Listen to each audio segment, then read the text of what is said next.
Hello, good afternoon. Thank you so much for joining me. I'm just taking you through how I make my fermented cabbage. Things you'll need is the cabbage. You'll also need carrot. This is one of the leaves from the cabbage to cover it when I'm done. This is a peeler, knife. This is a bowl for mixing the cabbage. We have the pink salt, the Himalayan salt, and glass jars. I'll be back when I'm done chopping and grating my cabbage and carrot.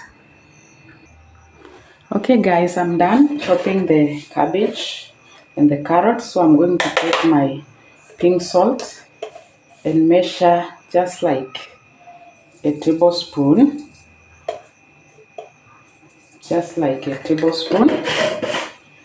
Then I will be massaging like this for like 2 minutes until it releases liquid. So I'll be back when I'm done massaging it. Continue massaging it. If it's for sale, of course I'll be using glass, but since this is mine, I'm using my hands. You can see the liquid it's releasing. This is not what I have added, it's just liquid from the cabbage.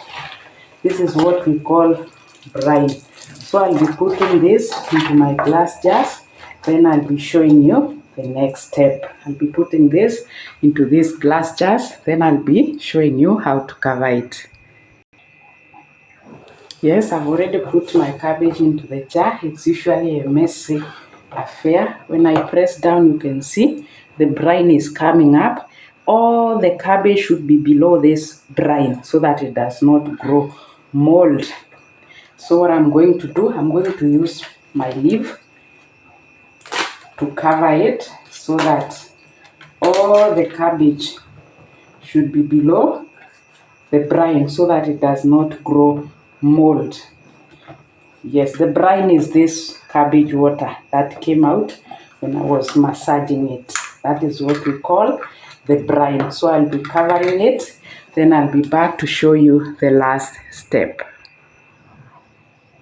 Yes, the cabbage is well covered and below the brine. All the cabbage is below the brine. So what I'm going to do, I'm going to use this part of a cabbage to press it down and make sure everything is below before covering it. You have to make sure the brine comes up to that level. This is a little bit too much of cabbage. It should be at this level because as it ferments, the water continues to increase. But the cabbage was a bit too much for today, but this is just half a cabbage. So I'll be putting these huge pieces of cabbage to press it down and make sure the cabbage water remains on top. And then I'll be back.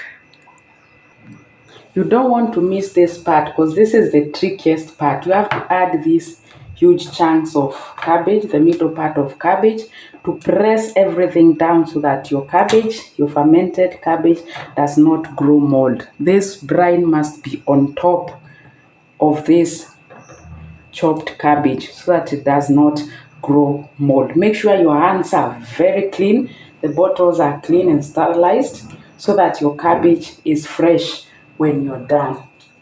So just keep that part of covering it very well. This is where the mold comes in. Make sure you add as much to make sure the brine is on top. And after that, you're ready to cover your cabbage, your fermenting cabbage. Put it in a dark place or just somewhere and cover it with a towel for 3 days. Be bumping the bottle every day to remove the excess gas from the fermenting, and after 3 days you can put it in the fridge to continue fermenting from the fridge, and you can take it from 3 days. Yes, bye. It's hard work, but it's worth it. Bye.